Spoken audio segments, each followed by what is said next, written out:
Il y a quelques jours, nous avons accueilli une nouvelle tortue. Comme les anciennes, elle s'est mise à faire le tour de la maison, à la recherche d'une sortie.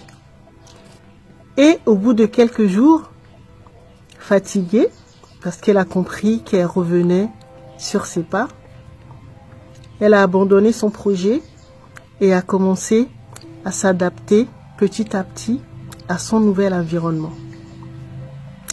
Voici comment une tortue voit la porte de la maison. Voici ce que nous voyons, nous, êtres humains. Il a fallu que je me lève, que je me redresse. À l'image d'une chenille, il a fallu que je me métamorphose en papillon pour pouvoir m'élever, prendre de la hauteur, pour voir la porte dans sa globalité. La famille Alafia. Quand nous étions petits, pour nous, l'univers se limitait à notre chambre. Puis, avec l'aide des parents qui nous portaient, nous avions commencé à découvrir d'autres pièces de la maison, puis la cour, donc la maison. Et quand nos parents allaient faire les courses, soit nous portaient au dos pour aller soit à l'hôpital, faire les courses, soit aller rendre visite aux parents, à la famille, nous avions commencé à découvrir d'autres visages, également d'autres maisons. Et c'est là que nous avions compris qu'en fait, ce que c'est qu'un quartier. Nous avions compris que dans un quartier, il existe plusieurs maisons. Et quand nous avions commencé à grandir, à pouvoir marcher, à pouvoir nous déplacer, nous avions découvert notre ville, savoir que dans une ville, il y a plusieurs quartiers, et dans un pays, il y a plusieurs villes, et ainsi de suite. Pour la plupart des humains sur la planète,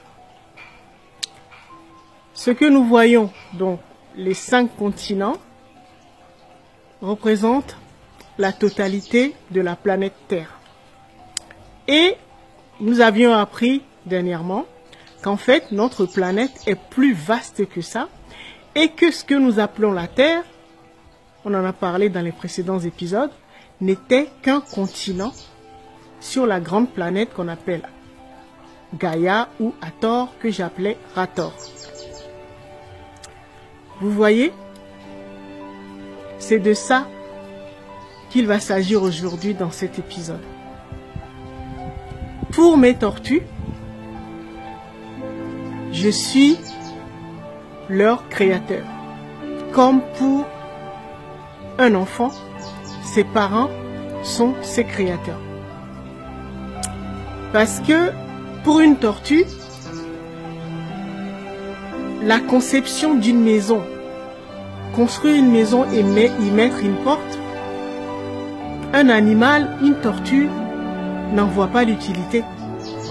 Parce qu'elle a l'habitude d'évoluer. Les tortues ont l'habitude d'évoluer dans la nature. Et donc elles ne conçoivent pas.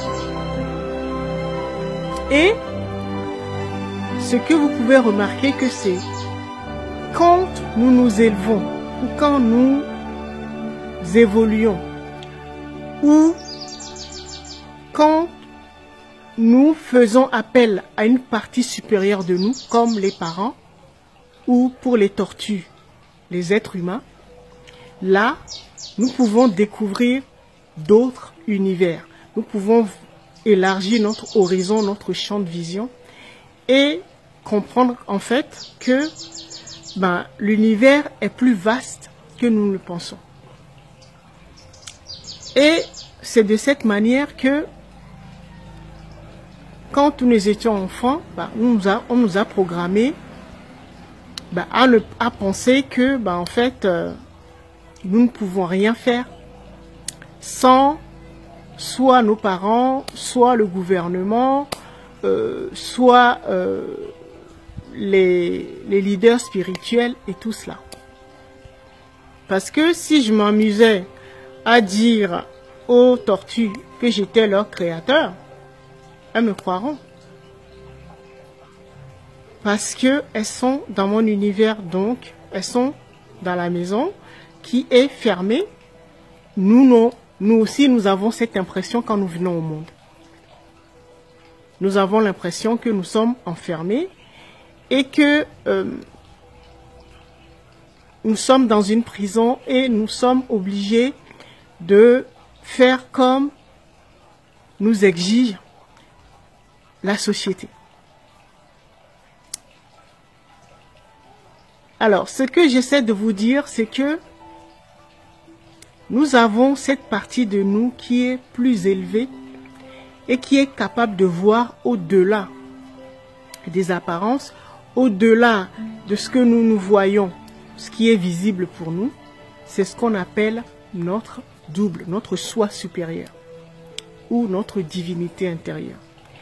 Et c'est cette partie de nous qui est capable de nous faire sortir de ce que nous appelons la matrice, où nous nous sentons enfermés et nous aimerions changer de vie, passer à autre chose, mais nous nous sentons limités. Vous voyez, le double, comme j'aime bien l'appeler, est cette partie de nous qu'on appelle l'enfant divin, notre Christ intérieur, parce que sa mère, donc notre polarité féminine qu'on appelle l'âme, donc qui est située au niveau du bassin, donc l'estomac, l'âme, donc toutes les archives ou les connaissances, les sciences, les technologies, tout ce que nous avons engrangé au cours de nos différentes incarnations, que nos ancêtres nous ont transmis, se trouve au niveau de notre estomac. Et donc, c'est ce qu'on appelle les archives akashiques ou le pays des ancêtres ou le pays des âmes. D'accord? Donc, ça correspond à l'hémisphère gauche de notre cerveau. Ça, c'est l'âme.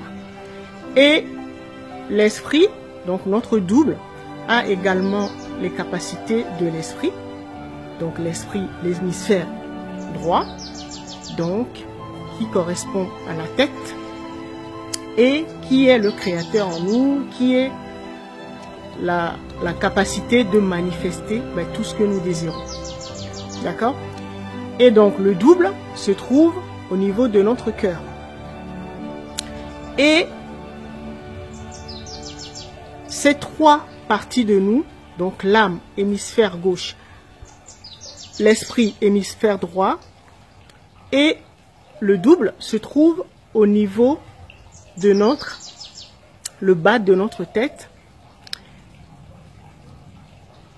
C'est là où se situe la glande pinéale. Le double, c'est notre glande pinéale. Donc c'est à l'arrière de la tête.